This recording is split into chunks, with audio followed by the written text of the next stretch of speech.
Okay, in this video we're going to examine the character of Yishmael. We have been learning about Hagar's pregnancy in Perek Tet Zayin, ending with her giving birth to Yishmael. Now in Perek Chaf Aleph, Sarah gives birth to Yitzchak. This is 14 years later, and so in the same home where Yitzchak's born, we have a 14-year-old boy named Yishmael. And we're told over here, Vatera Sarah, et ben Hagar ha-mitzrit asher yalda Abraham, mitzachek. Sarah notices this son of Hagar the Egyptian, whom she had given birth to Abraham, being mitzachek. Now notice a couple of things right away. One thing is that in this chapter we don't see Yishmael's name being used, and so that itself may speak to the fact that he's being marginalized relative to Yitzchak, and so we're not told that Yishmael misbehaved here, even though I'm going to call him Yishmael. The way he's referred to here is simply Ben Hagar HaMitzrit, the son of Hagar the Egyptian, and similarly later in the chapter, Sarah is going to refer to him as Ben Ha'amah, the maidservant's son. To Avraham, he's Beno, his son, because Yishmael is Avraham's own son. God refers to him as Hana'ar, the young man. Again, like Sarah, God refers to him as Ben Ha'amah, the son of the maidservant. Later he's referred to as the boy, Hayelad. If you're doing a deeper study, it'll be worth checking out exactly when each of these terms is used, Na'ar, Yalad, Ben Amah, but even without checking out exactly why each of them is used in each verse, the overall picture that we see is that Yishmael's name is not used, and that seems like an attempt to sort of marginalize him. He's not a person with a name, he's just the maidservant's kid, the kid of Hagar the Egyptian, the young man, the boy, and what is it that he does to make him be marginalized? So it could be he didn't do anything wrong, right? We mentioned in class there are cases like Menashe and Ephraim where a younger brother surpasses an older brother. Ephraim surpasses Menashe. It's not clear that Menashe was bad, but Ephraim was just better somehow. Moshe surpasses Aaron. Aaron's not bad. Aaron becomes the first Kohen Gadol. But Moshe, his younger brother, happens to surpass him and become the greatest Navi ever. And so in theory, it could be Yishmael didn't do anything that bad, but Yitzchak grows up to be a better person. Already now, Yitzchak is the son of Sarah, the preferred matriarch, as opposed to Hagar, and so therefore Yitzchak merits being the more important son, and in order to accomplish that, Yishmael has to be marginalized. However, the psukim make it sound like it's not just that Yitzchak somehow surpasses him because Yitzchak becomes better, but that there was actually a character flow with Yishmael, because we're told over here that Sarah sees this son of Hagar, Sarah sees Yishmael mitzachek. So apparently Yishmael's crime is that he's mitzachek. This itself is a very loaded word, because the name of his younger brother is Yitzchak. Yitzchak gets that name because everybody is laughing and happy when they hear about his birth. Right? Sarah said just a couple of psukim earlier that tzchokas ali Elokim, God gave me reason to laugh. Kol Shemei Yitzchakli, anyone who'd hear about this crazy thing that a 90-year-old woman and a 100-year-old man had a baby, they'd all laugh. And in that pasuk, it's laughter of joy.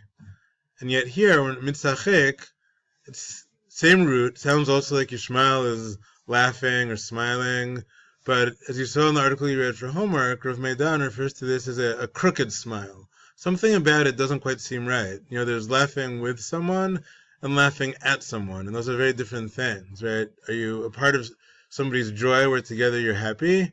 Or are you laughing at somebody's expense, or mocking someone, or putting something down? And so clearly this is something negative when Yishmael is mitzachek, unlike all the earlier cases of tzchok, but the pasuk doesn't really explain what this thing is. So Rashi seems to interpret it in a very negative way. Rashi here is based on earlier sources in Chazal. He tells us mitzachek can allude to avodah zarah, idol worship.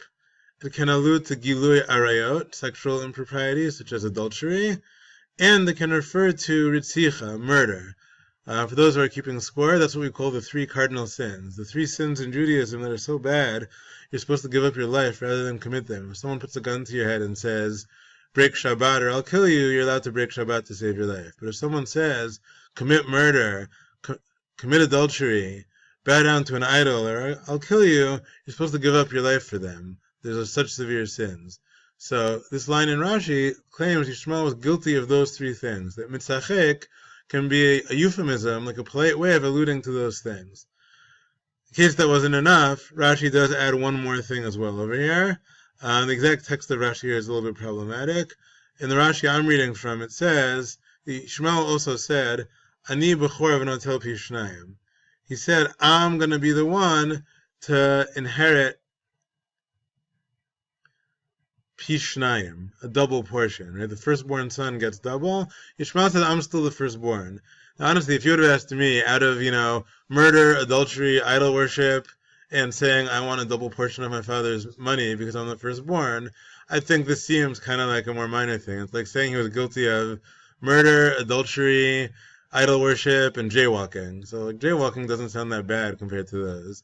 But let's not forget the context here. When he's saying, I want the double portion, he knows that Sarah and probably Abraham plan on giving Yitzchak the Bechorah, the birthright. And so when he's saying, I want it, there's an implicit threat to harm Yitzchak in that. And so Rashi continues over here and says, Yotzin lasadeh v'notel kashta v'zorek bo'chitzim. Yishmael would go outside to the field. We know Yishmael was an archer. That came up at the end of chapter 16. He knew how to use a bow and arrow. And so he would actually throw arrows or shoot arrows at Yitzchak. Again, he obviously didn't kill Yitzchak. Some of you in your assignment wrote, he was a murderer and he did this. In other words, he murdered Yitzchak. Well, he didn't murder Yitzchak because Yitzchak is still alive at the end of this parak. But there's this implied threat, right? If I shoot arrows in your direction and I'm a good archer, so one of these days maybe I'll have one of those arrows hit the target and kill you. And so there's this implicit threat against Yitzchak. If you look in your Chumashim, you'll see the text of Rashi reads slightly differently. I'm not sure if Rashi actually wrote this line, but if he did, it's a good line. It's in a footnote over here in my edition. He's telling you it appeared in certain manuscripts called Ktav Yad Elkabetz. How do you know that Yishmael was claiming the inheritance? Because of Sarah's response. When Sarah tells Avraham we have to do something to get rid of this kid, she says, get rid of him. Get rid of him, because this son of a maidservant, Yishmael, he can't inherit. Lo yirash, he better not inherit with my kid Yitzchak. In Rav Medan's article, he also framed this a little differently, that Sarah is quoting Yishmael's implied threat. She's saying, he's not going to inherit with Yitzchak. In other words, either we get rid of him, or if he's around, if we leave him around, since he's not going to inherit with Yitzchak, he may therefore decide to harm Yitzchak. And so in sum, I asked you to list on this sheet 4 things that Rashi thinks Yishmael did wrong. So the first 3, A, B, and C, are the 3 cardinal sins: murder, idolatry, and adultery. And then number 4, which doesn't sound as bad and abstract, but is a direct threat to Yitzchak, is that he wants to claim the inheritance, or at least the largest share of inheritance, the double portion of a firstborn, the birthright, for himself, and he does not recognize Yitzchak, therefore, as the rightful heir, because he says, look, I was born before you. I was here 14 years before you were born. If these allegations in Rashi are correct, these are very serious allegations. I mean, if I had a teenager in my home who was engaged in adultery, idolatry, and murder, I'd want them out of the house too. But some other Meforshim push back against this and say, you know what? I don't know if this is a simple reading of the Psukim. Again, all we have in the Psukim is this one key word, mitzachek. He made a mockery. The way Rav Meidan put it, he smiled in a crooked way, like that smile where you feel like the person is really mocking or laughing at you. So that's not nice, but is that the same thing as murder, adultery, idolatry? So here we turn to Rosh Gaon, and I want to emphasize, Rosh Gaon is not responding to Rashi, because Rosh Gaon died before Rashi was born. Rosh Gaon lived in the 900s, Rashi lived in the 1000s. However, the ideas that Rashi quoted come from the Midrash, which is older than Rashi and Side Gaon. So Side Gaon is responding to this Midrash. He says, I'm going to read the second part first, where he criticizes the Midrash, then I'll come back to his own view. He says, Yeshet toflim al Yishmael, havonot hachamorim shnofel lehem lashon tzchok. Some people accuse Yishmael of these very severe sins that are referred to elsewhere as tzchok, such as avodah zarah, gilui arayot, and shfichut damim. Some people accuse Yishmael of the 3 cardinal sins. Says Sadia, Ve'ein ze nearly. This doesn't make sense to me. Sharei katuv ki shema Hashem al kol anar. Sadia says, look, later in the parak, when Yishmael is dying of thirst, we're told that God listened to the young man's voice. Why would God accept Yishmael's prayer? So Chazal explained, the Karmonim, the early ones, right, the Chachamim and the Gemara and the Midrash, they explained, Ena Kadosh Baruch Hu danan hadam el lefi sha'ato. He said that God only judges people the way they are at that time. Shne'amar ba'asher hu sham. Like it says in our pasuk, and we'll talk about this probably a little more in the next video, that Yishmael was judged by Asher hu sham. He was judged for how he was in the time and place when he was thirsty. What does this midrash imply?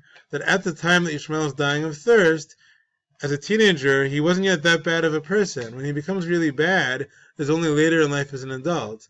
And so if Yishmael as a teenager is not that bad of a person, God says, look, if right now he's dying of thirst and praying to me, I'll judge him like he is now as a basically good person and I'll save him.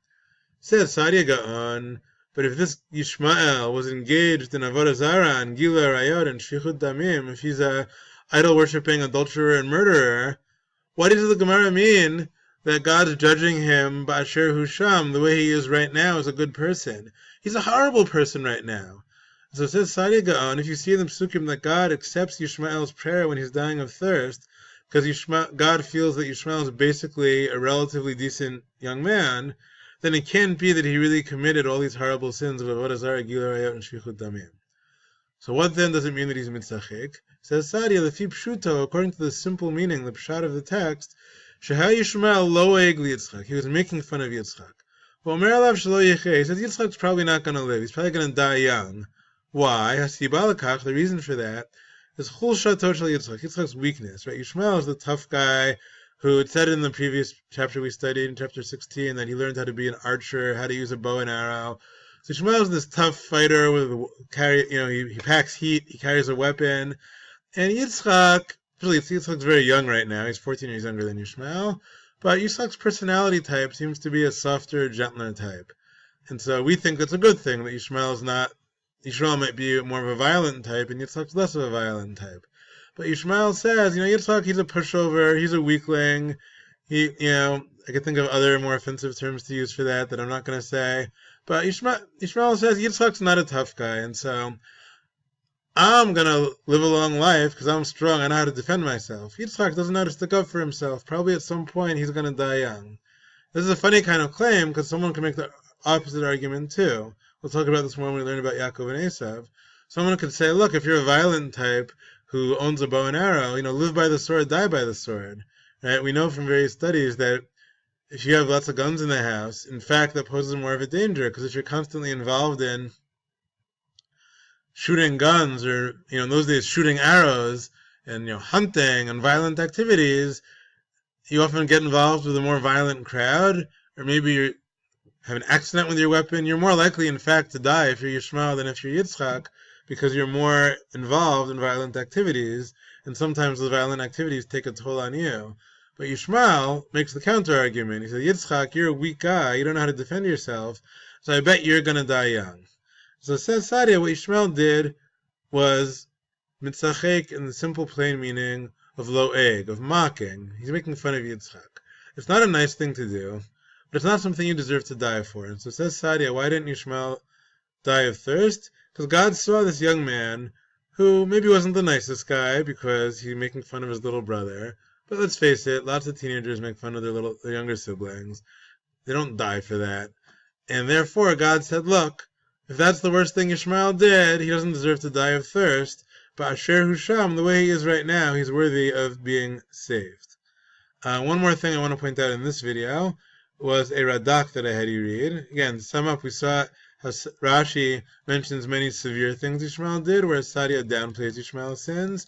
And Sadia argues if Yishmael were as bad as Rashi and the Midrashim before Rashi made him out to be, then God probably wouldn't have saved him. Radak weighs in on this implicitly. Radak wants to know how come Avram didn't want to kick out Yishmael, and he gives two reasons. The first reason, which is obvious, is that Yishmael is his son. Right? Avram loved Yishmael because Yishmael was his son, his firstborn son. Any normal father loves their son. He had mercy on him like any father has mercy on a son. But Radak also adds, Radak adds that Avram did try to educate Yishmael to be a good person. And so Avram also doesn't want to get rid of him because he hopes to straighten out Yishmael.